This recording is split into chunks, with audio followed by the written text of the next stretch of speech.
Cape Cod Broadcasting weaves the listening environments of 99.9 WQRC, Ocean 104.7, WFCC Classical 107.5, Cape Country 104, and CapeCon.com's website experience to reflect the lifestyles of the people who live, work, and play on Cape Cod. We hope that you enjoy this podcast. I'm Laura Reckford, and this is Sunday Journal. Today we're talking about job opportunities and job training for senior citizens, or as we call them, mature workers. We have many of those on Cape Cod, retirees, and some who may want to get back into the workplace, part-time or full-time. And I'm here in the studio with Joan Rezendes, Director of Business Services for Career Opportunities, which is a job training hub and agency here on the Cape. Joan, welcome to the show. Yes, thank you very much, Laura.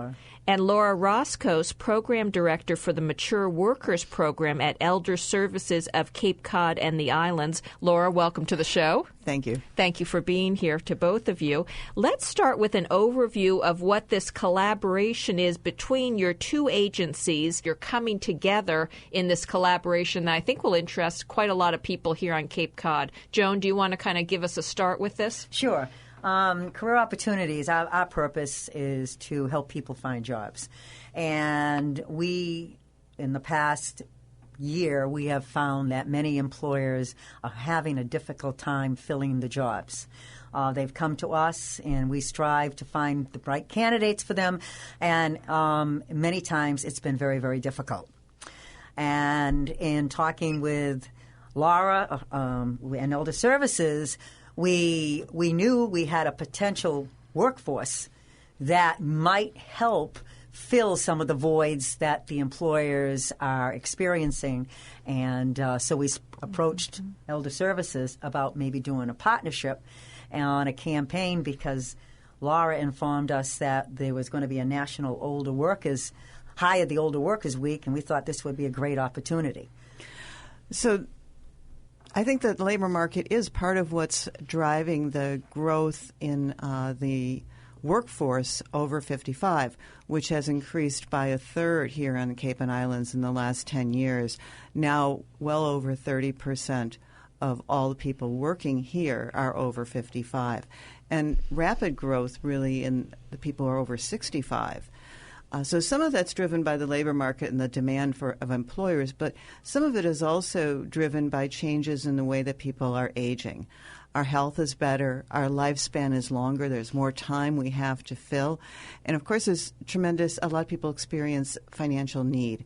The University of Massachusetts has developed something called the Elder Economic Security Index, in which they note that there's a tremendous gap between, for example, the average Social Security received by a couple in Massachusetts, which might be around $23,000, and the cost of living for that same couple, which is probably likely closer to $45,000 a year.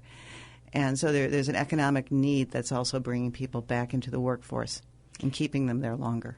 And there's this need, we were talking a little bit before the show started, this need to perhaps educate employers about the value of older workers. These are people who've spent a career doing any number of different things that they could add value to an organization.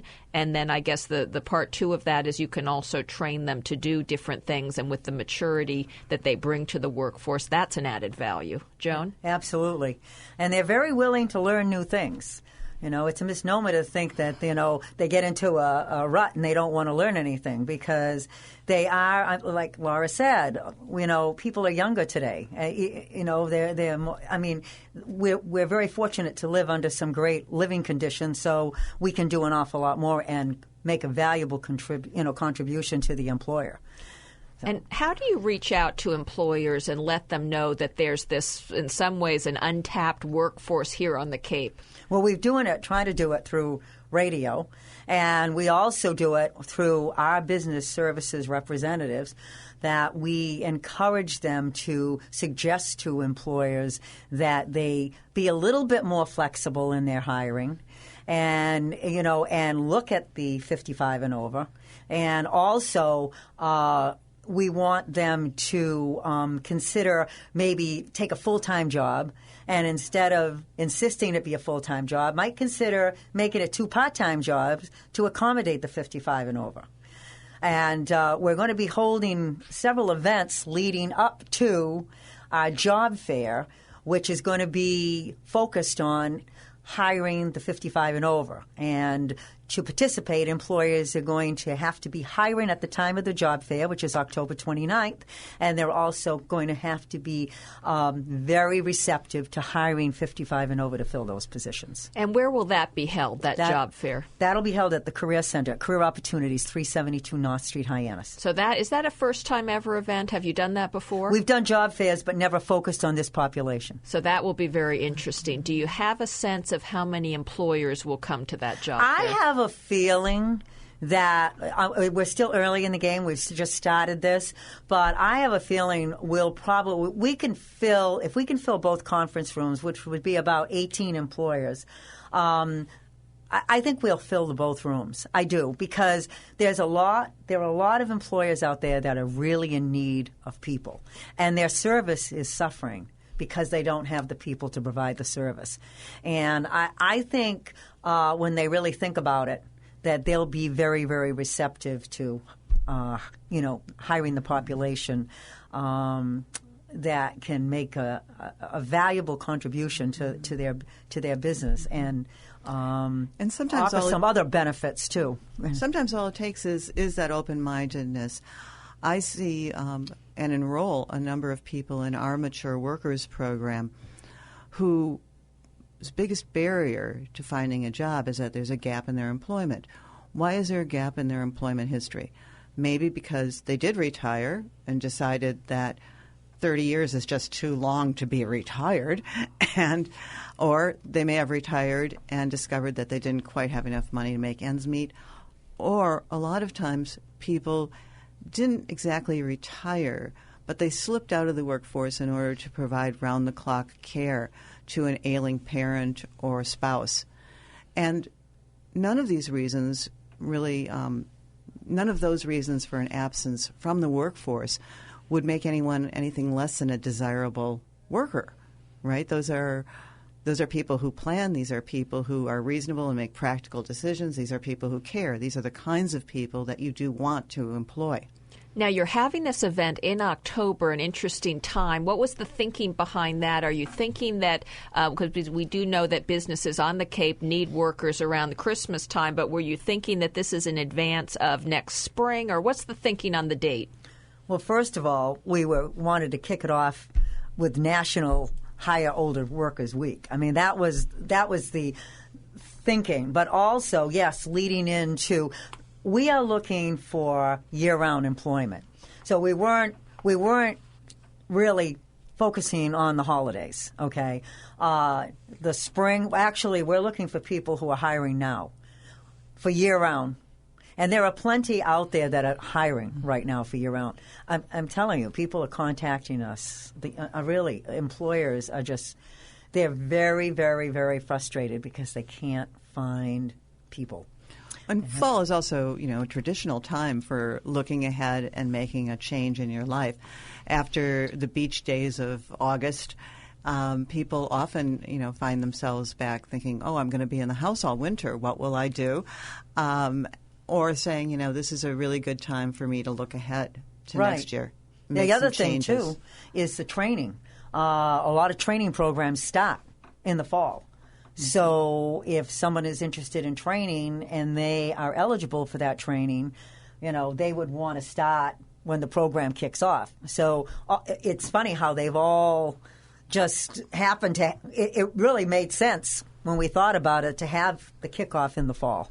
Absolutely. I'm Laura Reckford, and this is Sunday Journal. I'm talking with Joan Rezendes of Career Opportunities, the Cape's one-stop shop for people who are unemployed and need job training, and Laura Roskos, who's Program Director of the Mature Workers Program for Elder Services of Cape Cod and the Islands. I want to get right into some of these activities that you have coming up over the next month leading into that job fair, because I know you're offering a number of things for people over the next month. Joan, do you want to get into that? We actually are having a boot camp, and this is for people who have been unsuccessful finding a job. Many of Laura's clients that they work with, people who I work with, will hopefully be attending the boot camp. Again, it's for people who have had a hard time finding a job. And we cover topics like preparing your 30-second commercial, because people have to learn how to sell themselves. Making age to your advantage. And also interviews, do's and don'ts. There's always those. And we're going to focus on online job applications as well, because that today so many employers require online job applications, and that isn't always the easiest thing for anybody to do. Not only somebody 55 and over, we find many, many, many, many people of all demographics that struggle with online job applications. So we're going to focus on that, and then we're going to have a light lunch, and where they'll be able to network with the presenters, and then following that there'll be a resume critique for anybody that brings a resume, and they would like our professionals to critique it. So that'll be available on October 22nd. So that's October 22nd, and do people sign up for that? Yes, they can register by calling Emily at 508-862-6105, or they can email her at ejohnson@jtechcourt.com. And that's over at Career Opportunities on North Street, and this is on October 22nd. It's sort of a job prep for prospective employees who want to get ready for the job fair that you'll have coming up about a week later. Mm-hmm. Correct. It's going to be really tailored to people who are 55 and over, because a lot of people who are over 55 have such a wealth of experience that they bring to the table. It's often hard to focus quickly on presenting yourself and your case to a potential employer, because you're not sure yet what part of your history and your experience their needs connect to. And so the 30-second commercial piece that Career Opportunities offers has proven especially valuable to my clients when they've gone to that. And I know that we'll have really great discussions about interviewing do's and don'ts. Because it's always amazing. I'm always amazed with my clients, the richness of people's lives, maybe not financially, right, but in terms of experience and skills. Very, very difficult to craft that into a soundbite. And I want to go back to something Joan mentioned with the computers. As you said, people have a lot of times there's an online application, but really so much in the workplace has to do with working on a computer these days. Someone out of the workforce for a number of years might feel behind on those things. And I know Career Opportunities, I think, has a room of computers and lots of computer training. I know that can stop many people from even trying to get a job. They feel like they're so behind, but really anyone can catch up. Isn't that right? Oh, absolutely. Absolutely. And you'd be surprised. I was just reading about 55 and over recently as far as computers go, and many of them are very computer savvy. And I had an aunt that was 84, and she taught herself how to use it. She knew how to access all these internet games and everything else, and she taught herself. So a lot of these people are, very savvy. But yes, we do offer basic computer literacy training and other programs as well. And the other concept I wanted to go back to was this value of having older workers, and it's not just the different skills they bring to the table, having someone with a certain maturity as opposed to if you're choosing between someone just out of college and someone who's been in the workforce for a few decades. What you're getting is someone who brings perhaps some different values to the sense of work that might be valuable to some employers. Is that right? I believe so. And it also sets an example for some of the younger workers as well. They can influence. I was just telling Laura yesterday, I was in a local business, and this gentleman waited on me, and he must have been in his early 80s. And he was absolutely fantastic. His customer service skills were unbelievable. And he was telling me he had worked for another employer. And example, they wouldn't give him the hours he needed. They wanted him to close because he was the only one they trusted to close. The only trouble is they closed at midnight. And he said, at my age, I don't want to be closing at midnight. So he left and went to this other company and had been there 2 years already. And he said, they gave me the hours. And he said, I love it. And he said, the young people keep me young. you know. And it's very interesting because, as you pointed out, employers, and we've heard this here in the news business, they have had trouble finding workers this summer in particular to keep the businesses open as long as they want to keep them open. And so you have, in a way, this untapped workforce out there. That's it. And I guess it can be people who, as Laura mentioned, they might need the extra paycheck perhaps to make ends meet, but there are many people, as you also mentioned, who want to just keep busy in a way, or maybe learn a new skill, something like that. Well, the top, according to the 2015 study by AARP, the top 3 reasons that an older worker is attracted to a particular workplace over another is the number 1, the opportunity to use their skills. Number 2, a friendly work environment where people are treated respectfully. And 3, a chance to do something worthwhile. So if an employer has a good reputation in the community as a good actor and has a friendly workplace, has good policies and a good workforce, a team spirit, a good ethos, and can really look at someone and say, you can do this. I can trust you to do this. I'm watching you do this, and we can build on that. They're going to have a wonderful time employing an older worker. And as you said, the job fair coming up October 29th, and it's for prospective employees 55 and older. And you said, Joan, I think that you're expecting about 18 different employers to be there. Yes. Do you have a sense of how many employees might show up to this event? I don't. I mean, Laura might have a better handle. We're certainly hoping that we draw, from across the Cape besides the people that Laura is working with.